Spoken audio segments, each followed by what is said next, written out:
Hey guys, Foxdrop here with a video demonstrating the power of good initiations and engages. Good initiations are a great way to be carrying solo queue for quite a few reasons, one of which being that in solo queue you tend to lack communication and coordination, but when you do a good engage, that is the universal sign for your team to go in and act together as a team.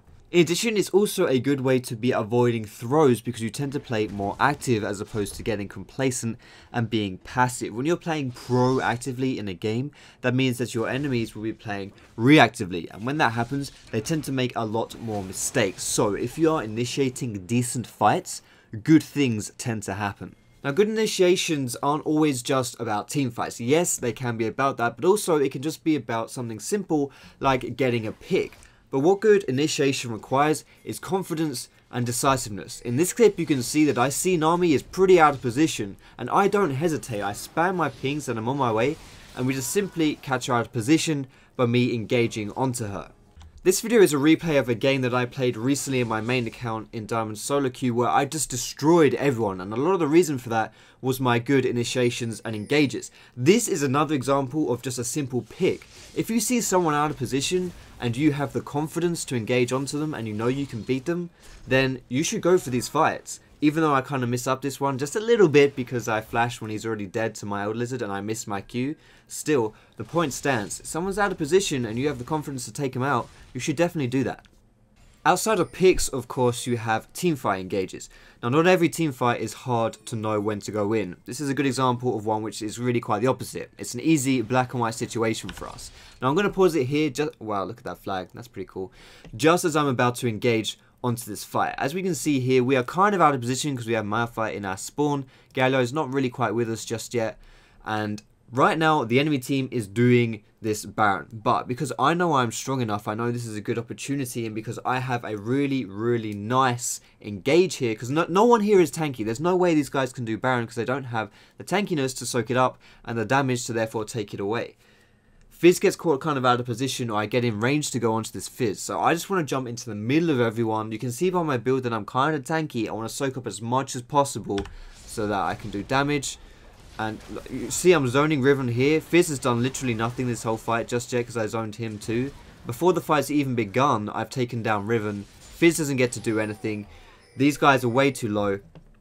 Perfect, good, easy team fight for us and a really, really easy initiation. If we had waited a bit too long or let them engage onto us, then perhaps they would have got the jump on us. But instead, we didn't overcomplicate this. This didn't need to be hard for us. This was pretty easy for us. And that's exactly what it was in the end. Now, not every team fight is as black and white as that previous Baron one. That was a pretty easy decision to go in. Now, this example I want to show you here is from the enemy team, who gets a really good engage off onto us with the enemy Pantheon. Pantheon is a great initiation or a great engage champion with his ultimate, catching people off guard. Now, the reason why this is such a good engage is because we are very, very grouped up. Now, bear in mind that we were the ones here who were exerting our pressure. We're the ones who are ahead. So the fact that they can then engage and get a good fight off out of this is really impressive. So Fizz kind of gets caught, but then Pantheon does a nicely positioned engage here as well by engaging behind our team, which means that he's going to be able to jump onto the back line. This then creates like a really awkward pincer situation for our team, the blue team, because they have we cannot really fight back here, because if we try to engage onto, if we counter engage here, we're going to end up tower diving and fighting under the tower, which isn't going to work out for us. That's not going to work well for us at all. So we don't really have the opportunity to jump in on them, which means we kind of just have to run away. Like, we can't even really get in on this fight, and that means that these guys can do whatever they want. They're pretty free, they're pretty protected, and we're just in a really terrible situation. Perfect team fight engage. We get Pantheon dies unsurprisingly, and they get 2 kills out of this. Maybe they could have done more, but they blew all of our summoners. Just a really, really, really nice engage to show how even when you're behind, good engages are really critical to helping you get back into the game as well. And even though this is solo queue, as you saw, as soon as Pantheon's ulti went down, everyone knew what to do. They knew, okay, this means engage, we're going to go in here. Now, this clip is a pretty good example of how you don't have to do things perfectly with engages in order for them to work in your favor, because in solo queue, a lot of the times the team that does the engage is the team that comes out on top. Now, as we're seeing here, as the fight begins, Fizz has tried to shark this Vayne to catch her to kill her and just make a nice pick onto her. However, he misses his fish. But what this does mean is that I then see a pretty good opportunity to try and go in onto Fizz. Fizz now is in this bush, but again, this is slightly risky. This is not a perfect play by me if I do go in under certain circumstances. I know the Riven's top lane, but Malphite is also in our base as well. So the very best, this is going to be a 4v4. If I jump into this bush, I know Pantheon is here. There could be 3 people in this bush, and if that's the case, my team is not that far away, but far enough away that I'm going to be in a lot of trouble if I do go in here and get focused down. But still, I decide this is a good engage onto us because why not? Let's go for it. So I do initiate, and what do you know, all 3 people happen to be sitting in that bush. But now this is where my job, my role as the initiator really comes into full force. I've started this fight, I've made the universal go signal, which is my flag and drag, and now my team is just going to try and come in and get the most out of this fight. As you can see already, before my team is even in this fight, I'm on half health, I'm getting chunked down, I'm in a lot of trouble. However, we have blown Nami's ulti here as well. So what I need to do is soak up damage and also disrupt them as much as possible so that my team can then come in and they can get all of the glory.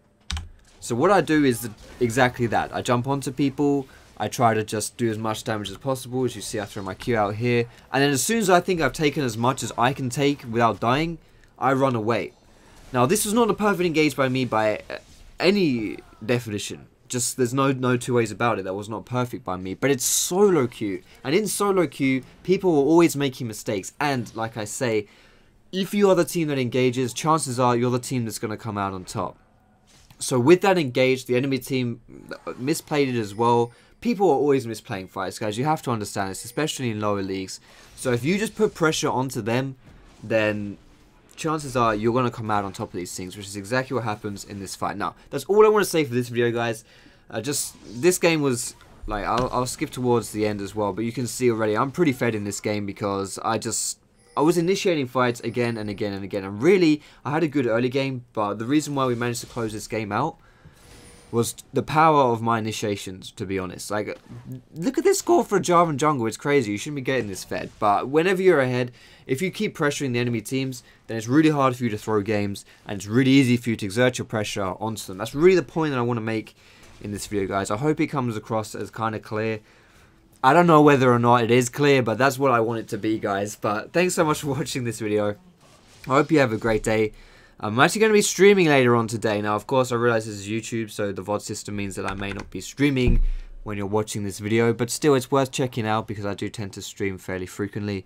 But yeah, thanks so much for watching this video, guys. I hope you enjoyed it. Feel free to give it a thumbs up if you did. And leave a comment discussing the topic. And I'll try to answer some of those questions if you do have any as well.